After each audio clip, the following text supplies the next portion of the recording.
آتش فشانی کر رہے تھے وہ ایک دم ختم ہو گئی، اور آج آپ نے بالکل یو ٹرن لے لیا اور اپوزیشن اس وقت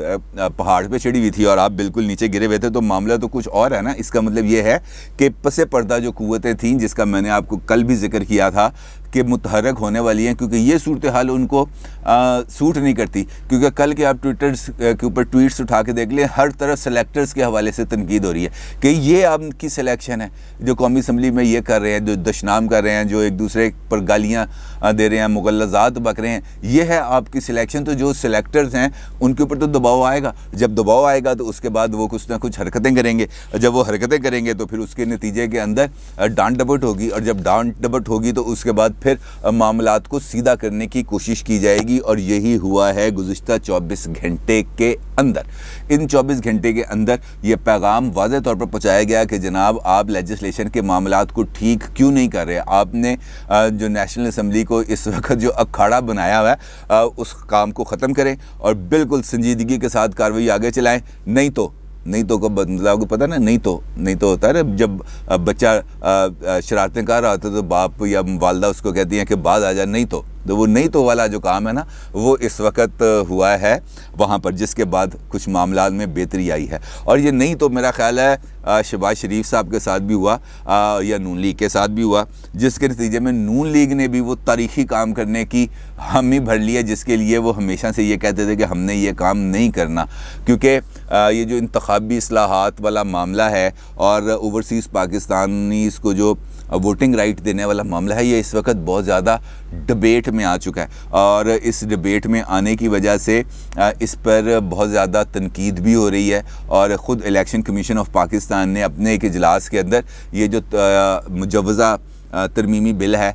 اس پر خاصے تحفظات کا بھی اظہار کیا تھا، اور خاص طور پر اوورسیز پاکستانیز کے حوالے سے بھی انہوں نے خاصے اپنے تحفظات کا اظہار کیا تھا. تو اس ساری صورتحال کے اندر جب شہباز شریف صاحب یہ کہتے ہیں اپنے خطاب کے اندر قومی اسمبلی میں کہ جناب یہ جو 21 بل پیش کیے گئے تھے جو ہمارے اعتراضات کے باوجود اور ہمیں سنے بغیر اجلاس کی کارروائی کو بلڈوز کرتے ہوئے منظور کر لیے گئے، ان بلز کو ہم نے سینٹ میں روک دیا. اب وہ سینٹ میں ان کے اوپر کارروائی نہیں ہو پائے گی کیونکہ ہم نے ان کو وہاں پر کامیاب نہیں ہونے دینا. اور آپ کو معلوم ہے کہ سینٹ کے اندر اگرچہ اکثریت جو ہے وہ اپوزیشن کے پاس ہے، اور دیکھنا یہ ہے کہ وہ واقعتاً اگر اس کو پاس نہیں کرتے سینٹ کے اندر وہ بل منظور ہو جاتے ہیں تو پھر وہ تو کاغذ کا ایک ردی کا ٹکڑا ہے جس کی کوئی ویلیو نہیں ہوگی. اور یہ پریشر حکومت پر بھی تھا جس کی وجہ سے یہ کچھ گیو اینڈ ٹیکس کا معاملہ چلا. اور اس کے بعد اسپیکر نیشنل اسمبلی نے جو شہباز صاحب کی تقریر کو روکا اور روک کے کہا کہ جناب آپ کے اعتراضات بڑے ویلڈ ہیں، میں نے حکومتی بینچز سے بات کی ہے، جس کے بعد حکومت ایک نظر ثانی کمیٹی بنانے پر تیار ہو گئی ہے، لہٰذا آپ اپوزیشن کی نمائندگی اس کے اندر ہوگی اور جو اپوزیشن کے اعتراضات ہیں ان بلز پر، وہ بلز پر اپوزیشن کے اعتراضات کو دور کر دیا جائے گا اور اس کے بعد ہم لیجسلیشن پر آگے بڑھ سکیں گے. اب انتخابی اصلاحات کے معاملے پر جو نون لیگ ہے اس کی پوزیشن بڑی واضح ہے، اور نون لیگ کسی بھی صورت میں انتخابی اصلاحات کو ای ووٹنگ کے پروسیجرز پر نہیں لے کے جانا چاہتی، اور اس کے ساتھ ساتھ اوورسیز پاکستانیز کے حوالے سے بھی وہ خاصے تحفظات رکھتے ہیں. جبکہ آج صبح ہی عمران خان صاحب نے ایک اجلاس کی صدارت کی جس میں ایک مرتبہ پھر انہوں نے کہا کہ پاکستان کے اندر اگر ہم نے اغلاط سے پاک، دھاندلی سے پاک الیکشنز کرانے ہیں تو اس کے لیے ضروری ہے کہ ہم الیکٹرانک ووٹنگ مشینز کے اوپر شفٹ کر لیں اپنا سارے کا سارا سسٹم. اور دوسرا نقطہ جو انہوں نے اس اجلاس میں کہا وہ یہ تھا کہ ہمیں اوورسیز پاکستانیز کو ہر حال میں ووٹنگ کا حق دینا ہے، کیونکہ جب تک ہم ان کو ووٹنگ رائٹ نہیں دیں گے اس وقت تک یہ معاملہ آگے نہیں بڑھے گا. اور اوورسیز پاکستانیز جو ہمیں بہت زیادہ ریونیو دیتے ہیں اس ملک کے اندر، ترسیلات زر ان کی وجہ سے آتے ہیں، لہٰذا ہم یہ چاہتے ہیں کہ ہم اوورسیز پاکستانیز کو ووٹنگ کا رائٹ دیں. لیکن میرے پاس جو ڈاکومنٹ پڑے ہیں اس حوالے سے، یہ جو میں آپ کے سامنے اس وقت لہرا رہا ہوں، یہ الیکشن کمیشن آف پاکستان کے ہیں. اور الیکشن کمیشن آف پاکستان نے اوورسیز پاکستانیز کو جو ووٹنگ رائٹ دینے کا جو بل منظور کیا گیا ہے اس کے اوپر بڑے تحفظات کا اظہار بھی کیا ہے، اور انہوں نے اس کے اوپر خاصے وہ کیا. انہوں نے کہا کہ جناب یہ تو ہماری سفارشات کے بغیر تو آپ نے ہم نے جو آپ کو سفارشات دی تھیں اس کے حوالے سے اس کو تو آپ نے مد نظر ہی نہیں رکھا، اور دوسرا آپ نے یہ بتایا نہیں کہ اوورسیز پاکستانیز ووٹ کا حق کیسے استعمال کریں گے، انٹرنیٹ کے ذریعے کریں گے یا وہاں پر بھی ایسی ہی ای وی ایمز لگائی جائیں گی جو بھی الیکشن کمیشن کے پاس بھی نہیں ہے۔ پھر انہوں نے سوال اٹھائے کہ جو اوورسیز پاکستانیز ہیں وہ ان کے لیے کیا الگ سے انتخابی حلقہ بنایا جائے گا جس کے لیے وہ ووٹ کریں گے، یا وہ پاکستان کی جنرل سیٹس کے اوپر ووٹ کریں گے۔ اس کے بارے میں اس قانون کے اندر کسی بھی قسم کی کوئی وضاحت نہیں کی گئی۔ اور پھر انہوں نے دوسرا نقطہ یہ اٹھایا کہ اگر ان کو الگ نشستیں دینی ہیں، مخصوص نشستیں ان کے لیے دینی ہیں، تو وہ کتنی تعداد میں ہوں گی اور اس کی جو بائیفرکیشن ہے وہ کیسے کی جائے گی، اس کے بارے میں بھی کوئی بتایا نہیں گیا۔ پھر اس نے بتایا کہ جو یہ جو اوورسیز پاکستانی ہیں یہ جو ووٹ دیں گے اس کا طریقہ کار کیا ہوگا اور وہ کتنے عرصے میں الیکشن کمیشن کے پاس آئیں گے، کیا وہ پوسٹل بیلٹ ہوں گے یا پیپر بیلٹس ہوں گے، تو اس کا کیا طریقہ کار ہے، اس کے بارے میں بھی ان کا کہنا ہے کہ کچھ نہیں کیا گیا۔ اور